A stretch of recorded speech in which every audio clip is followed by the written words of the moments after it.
This episode is sponsored by Chief Growth Advisor. Veteran-led businesses are disciplined and well-led, but even the best leaders require support with their growth strategy.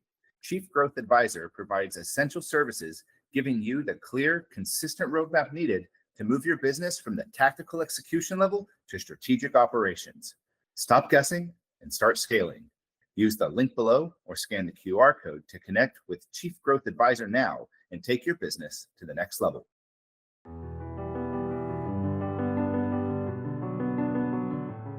What the study shows us, veterans are more likely to be high-performing salespeople, more likely to be put in manager roles, more likely to make it to executive roles, more likely to be here for at least 4 years. It's like, we could keep going. It's about the business case. This is not a flag-waving effort when companies look at it the right way. Hi, everyone. I'm Jay Hernandez, and this is Veteran CEO Magazine, where veterans lead the way. Today, my guests are Tim Best, the CEO of Recruit Military, and Heather Haig, the head of veteran initiatives at Findem. Tim, Heather, thank you so much for joining today. Great to be with you. Today, we're going to be talking about a partnership study that Findem and Recruit Military just released called Unlocking the Potential of Veterans in the Civilian Workforce. So I know you guys got together and you did a lot of research for this.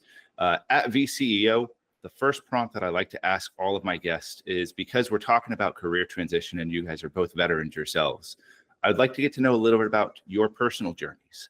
Tell me about, in 6 words or fewer, your journey getting out of the military. Tim, why don't we start with you? Controlled controllables, leveraged resources, and network. Controlled controllables, leverage, resource, and network. And Heather? Determined, mentorship, championship, and significant luck. Well, thank you both so much. So with Recruit Military and Findem Copilot, you recently released this study called Unlocking the Potential for Veterans in the Civilian Workforce. Let me ask a question kind of before we get to this. What was that driving reason for you to pursue such a study? And can you also briefly describe how that study was performed? I lead veteran initiatives at Findem. And so part of that, even, prior to talking to Tim, is really having these conversations around what is veteran employment? What does the transition look like? What does strong employment look like? Unemployment and underemployment. And in these conversations, and then as we met Tim and the Recruit Military team, they really just furthered, and we recognized that we had the opportunity with Findem's, talent database, essentially, to really run an interesting study and gain proper analyzed insights with data behind it on what does it mean to be employed and a veteran? What does unemployment look like? What does success look like? And so that's really what we strove to do, and really what kind of brought the genesis of this study on together. Did you find as you were doing the study that it related to your journey as you just described it? I would say yes. The study was really interesting. I don't think it is, I think some of it is probably a little bit surprising. And then some of it, through lived experiences, many would say, okay, I've been there. But the consistency behind it was really incredible to see, and is really quite a powerful tool moving forward. Mm-hmm. So looking to the study's findings, you found that while veterans typically have a lower unemployment rate than non-veterans, 60% of the veterans reported being underemployed. So thinking about what that means, it's they're in their roles, but they may not be necessarily in the same positions that reflect their skills that they've gained through the military. What do you think are the primary factors that contribute to this underemployment? This was one of the things when we first started engaging with Findem and Heather, we really recognized that we cared about the same things and we were thinking about the same things. And underemployment is a big one. And there's not a lot of data and information out there about that. And so when we started talking about this study, it was very exciting. And what we believe the report showed, and what we think the factors are that relate to that are, some of them are things like translation of skills. Mm-hmm. Just the ability for me as a veteran job seeker to truly bring all my skills together in a way that employers and bosses and coworkers can see and truly understand. Understanding of how advancement in corporations differs from that of the military, right? Like there is some level of structure in the military that maybe brings us into the private sector a little disadvantaged if we're not paying attention and quickly understanding how that works. And then I think there's a more subtle element that exists here too. And I think it's sometimes, and this comes from some of my years in this industry and experience in talking with job seekers who are experiencing underemployment. Sometimes what is feeling like underemployment, I think, is also a lack of a sense of purpose in the organization they're working in. Interesting. In that this can manifest itself in a way feeling like I'm not doing all that I can be. And sometimes it's because we come from a place of such natural purpose and service, when that's not created very either overtly or at all in an organization, it leaves us feeling like we're missing something and maybe not contributing in all the ways that we could be. For both of y'all getting out of the military, did you feel you faced those underemployment challenges, that kind of searching for that sense of fulfillment as well? Mine was very lucky, like I mentioned. I moved out here, we PCS. My wife is active duty Air Force, so we came to Travis Air Force Base and got here January 2020. So you know what came 3 months after that, everything shut down. But I was really fortunate, and I actually had started a job 2 weeks before everybody was furloughed, country shut down. And it was a great experience, but I was still finding my way of where do I fit? Where do I fit in corporate America? What do I want to do? What do I even know is out there, which was limited, as far as opportunities go. So I do think there's a lot of truth in what Tim said, and underemployment and that feeling of mission probably go hand in hand. And likewise, I was lucky too. And I came to work in this industry and really very quickly felt a sense of purpose that resonated and kept me connected with my community. Mhm. And then in our world, having partners, like finding partners like DAV, DAV is a huge partner of ours. And, when you get to interact with a team like that every day, who is every day making a massive difference in veterans' lives, it's pretty rewarding. Mhm. For the veteran who is perhaps listening to this and might feel like they're in a role where they themselves are not fully utilized, that they're not necessarily feeling that, what advice would you give them to kind of like help get to that point? I would personally say, through my own experience, through observed experiences, stay open to learning in that role, which doesn't mean you have to stay there, but understand every opportunity is one where you can grow and learn in. And then start planning, start looking at what are the options out there, what are you actually interested in, build a network that's going to help you understand that and get to it. And then make your move, but really stay open to absorbing everything you can, regardless of what role you're in. I couldn't agree more. That intellectual curiosity, green and growing, kick butt in the role you're in.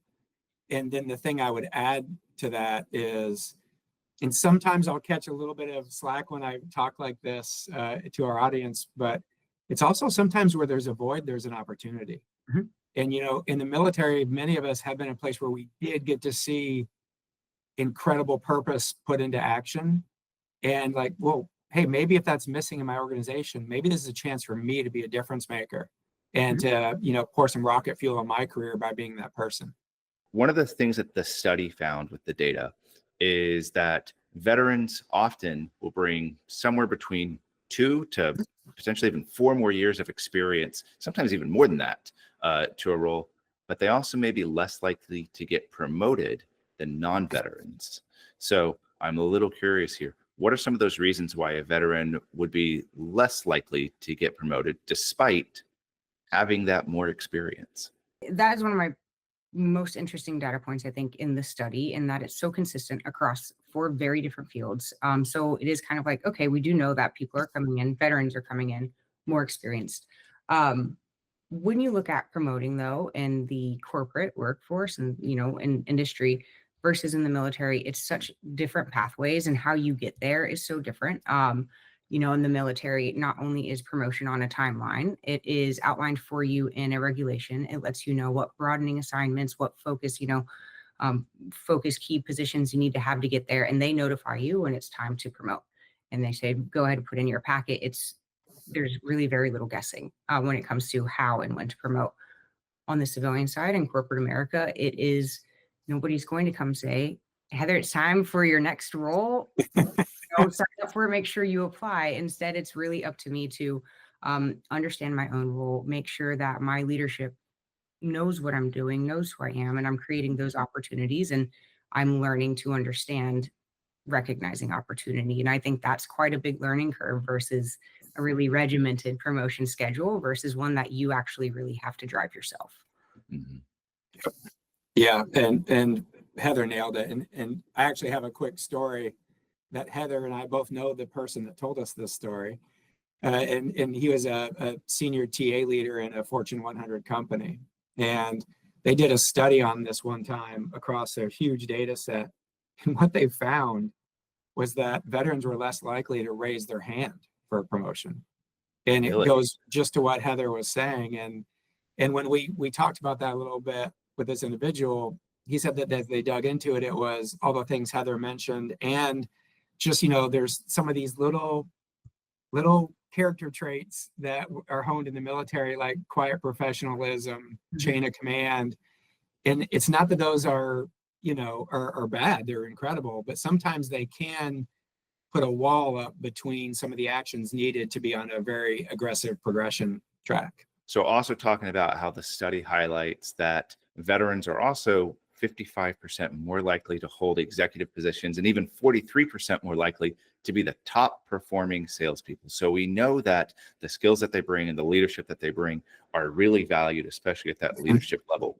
So with regards to veterans also being less likely to be promoted, what does that mean is like a really important factor for service members as they plan on getting out? Should they target to land as high a position as possible when they get out? Should they be looking for organizations that already have a clear pathway to an executive role? Or is it, as we've just discussed, about making sure that they're raising their hand for those promotions and being able to work up that way? Yeah, great question, Shay. I think it's kind of a really interesting, almost conflicting piece of information. On the one hand, veterans are being undervalued and underseen or not seen enough for promotions. But then it's also saying, wait, we recognize that they are high performers. There's a high ROI. If we're looking at sales alone, veterans are probably going to outperform. There's a number of reasons we can assume behind that. But we're also seeing once they do start promoting, they're excelling. They're in senior management positions, executive positions. And to your question, how are they getting there and how is that difference being reconciled? And I would say it is coming in. I wouldn't argue for jumping in at the highest level you can. There's a lot of value in coming in somewhere new, gaining that experience, that technical experience. But we also did an analysis on what are veterans who do promote, what are they leaning into? And they're leaning into their extremely transferable people skills, their business skills. So veterans are, we always say veterans are leaders, but I think you can dig into that more and say like, okay, at almost every level of the military, you are expected to lead in some capacity. So the military is out training every single day. How do you be around people? How do you lead people? How do you be a team member? But then also how do you make critical decisions, especially, in a very tight, challenging circumstance? There's a lot of risk assessment. There is a lot of, okay, I've made a decision. How do we make the most of it?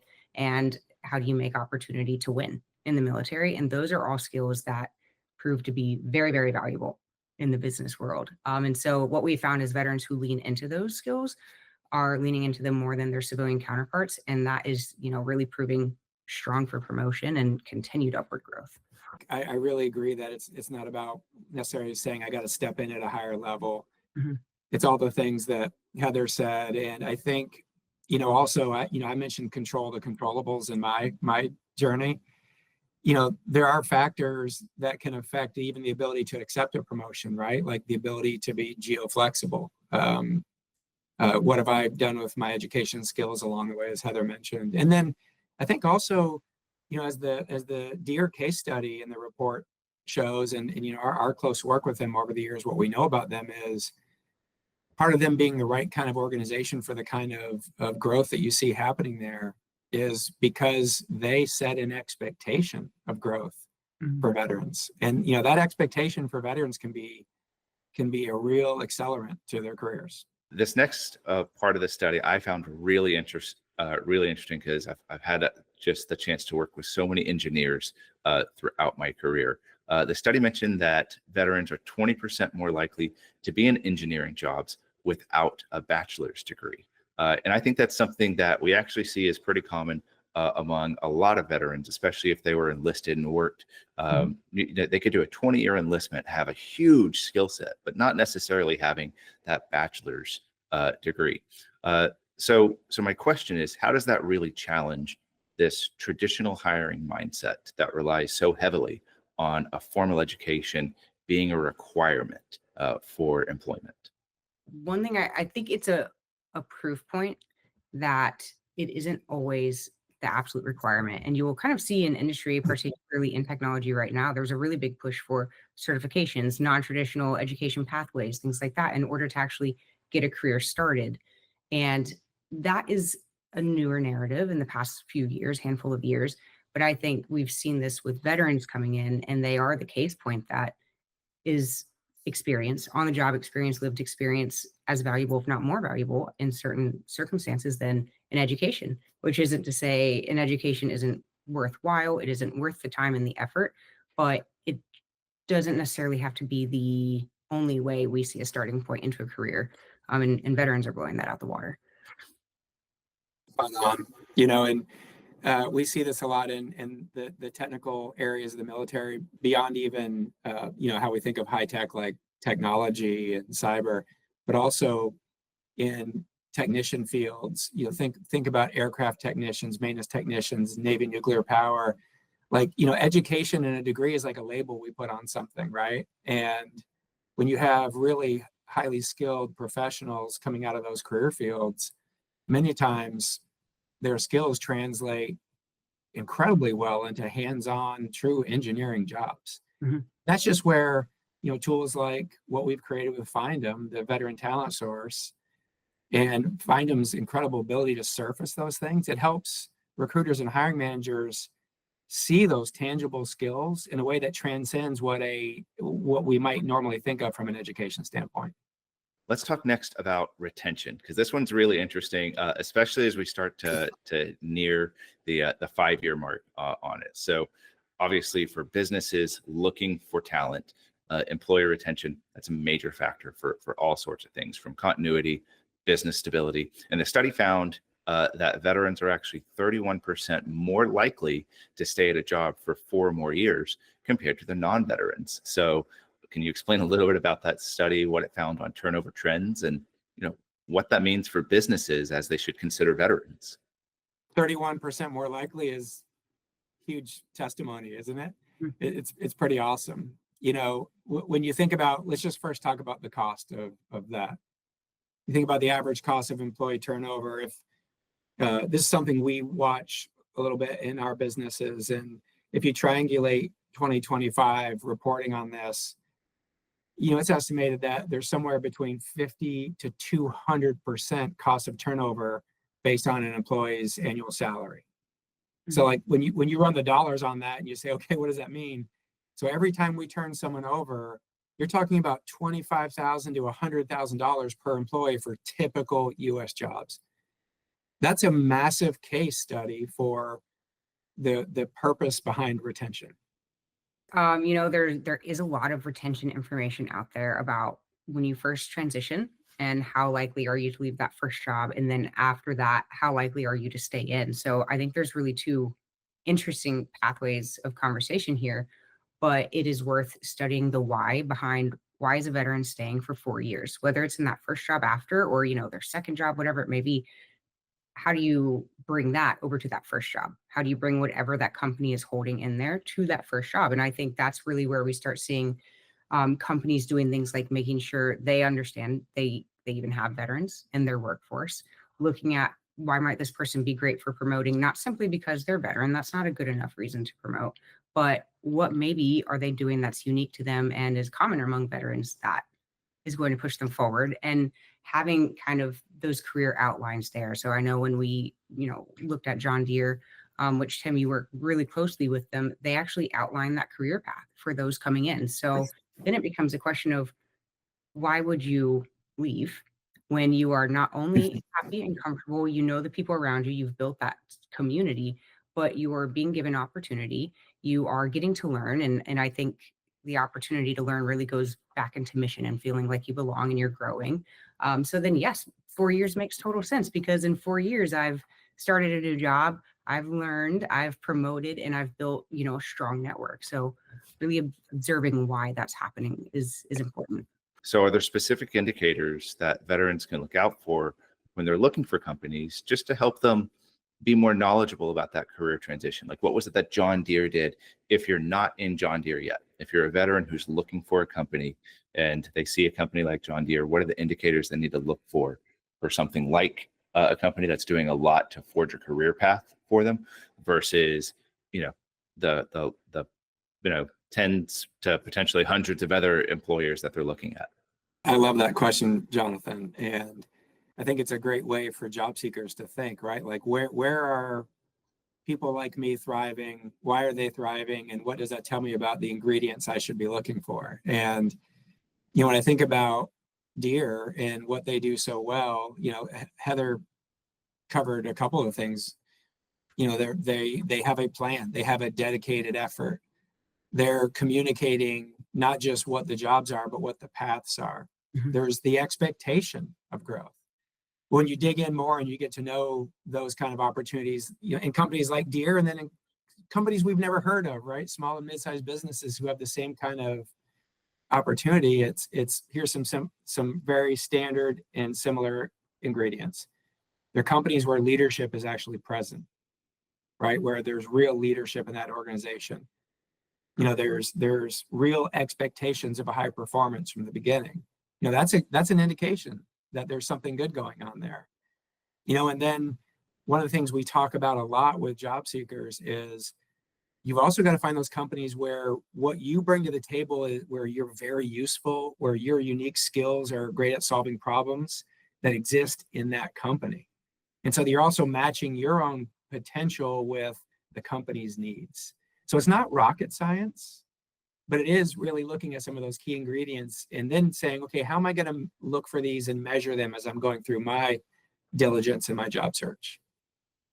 One of the things that I've told some veterans as they look into this is, funny enough, is like, go to the website, think about what career field you're in, and look to see like what their leadership looks like. Do they have a senior leader that's in that area that you're at, and like what's their background? A lot of times there might even be like a little bio, and you can read not just like their background and their accomplishments, but some of the things that they're actually passionate about.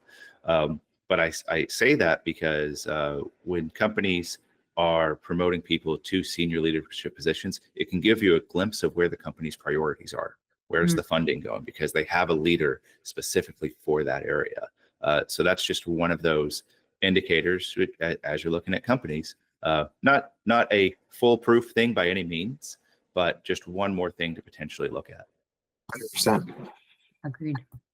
This study also talked about veteran-rich regions as kind of like a strategic talent source, something for veterans to consider as they're getting out. Is there may be cities that are good cost of living or just really good veteran employment? And I think you named 10 cities throughout there. So I'm curious, what you kind of found on those cities, but then also thinking about how companies that are potentially not located in those veteran-rich cities, not pick up your whole company and move there, but how can they tap into those veteran talent pools? We thought this was interesting because whether it's a transition or retirement out of the military, it's actually not so different from when you're looking for a job. When you're looking for a place, you're looking for, is this going to be the right fit for me? Is there going to be a community around that I fit in with? The financials around it, how are veteran benefits taxed? All of that. Is it going to be a place you want to be? So we found that, the hubs we shared are actually very, very common for veterans to really naturally gravitate to. And that can change over time, but that's what it's showing right now. And I think this is where we start looking at veteran talent as more of a strategy instead of an initiative when we have this sort of information. So, when somebody is out there planning next year's talent strategy, and they could say, okay, we want to mitigate churn. So we need somebody who's going to stay for a long time. We need to kind of reduce some costs. So let's look at lower cost of living areas, but we happen to know a population and a location that fits both of those things. They could start targeting veterans there. And that, I think, remote work is a really beautiful way to do that. There's way more than one way to cut the pie here.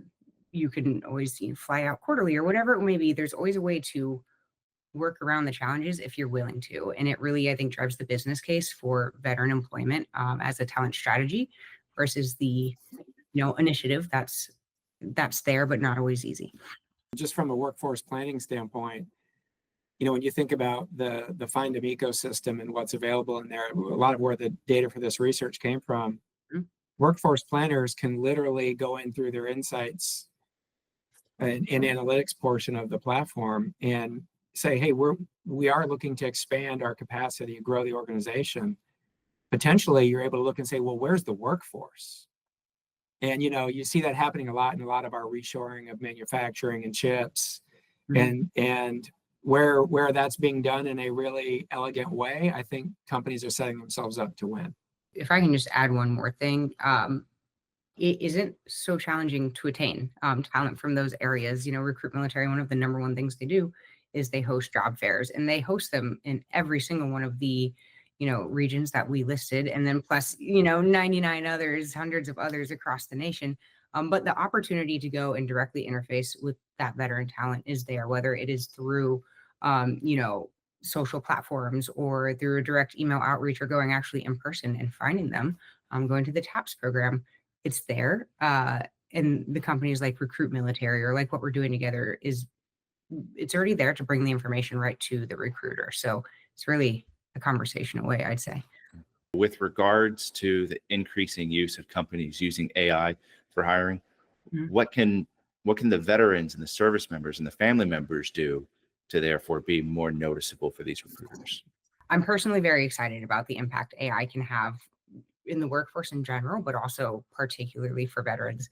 But it is important to understand it does not remove the human factor, and it doesn't remove the need to do the upfront back-end work for your own career. And so one thing I've experienced, and we kind of touched on it earlier with quiet professionalism, and I've had this conversation with veterans coming out doing their resumes, like, I just did my job, or I don't want to keep working on my resume or my LinkedIn. It behooves everyone to put as much effort into their resume and their online presence and their network as they can, past just making the profile or just making a very simple resume, but instead making it very, very clear. Here's what I did. And the beauty of AI right now is that you don't necessarily have to do it perfectly. You don't have to make every perfect translation from being a service member to, being in corporate America. The AI is going to start doing that translation. That's something we are working steadfastly on with Recruit Military, is ensuring that is what our technology does. So that removes some of that burden from the service member and from the recruiter understanding. But you can't cheat your way out of making sure you put the information out there to then be analyzed and highlighted and optimized. So I would just say, have that presence, understand your own career. Don't be humble about it, because you did great things, and the AI will pick it up and elevate it, and you'll be seen. Heather's CEO, Hari, says that recruiting is two phases, IQ and EQ. And you can look at that through the employer lens, which we do with our veteran talent source powered by Findem. But through the job seeker lens, it's understand that getting your digital profile out there correctly will help the IQ part really work for you. Get out there and get your skills translated for you and present you in ways that you've never been presented and seen before. That's happening right now in our veteran talent source. It's incredible. But the EQ piece is where you can leverage AI to be ready for the human interactions. Am I researching everything I can about the organization, about the people I'm interviewing with, about the job I'm supposed to do? I wrote a post recently where I suggested, hey, go in and have AI help tell you why you're not a fit for the role, so you can war game it before you even go into the interview. It's almost one of those like cliche things. Tell me your weaknesses. Oh, I don't have any. AI will tell you. Well, let's look at this entire study that you've done with all of these different results, and really just thinking about for both companies and veterans, if they were to look at this study today, in just a short summary, like what would you say would be the biggest takeaway if you're a company looking at this study, or if you're a veteran looking at this company? As a veteran, I would look at it and say, there is a gap. How do I make myself how do I push past that? How do I make myself seen and known? And have I aligned my goals with, or have I even aligned internally on what my goals are? Do I want to stay where I am, or do I want to promote? Do I want to grow? That's a big internal discussion, really, but just understanding the challenges are there. So then you can understand how to navigate them from an employer standpoint.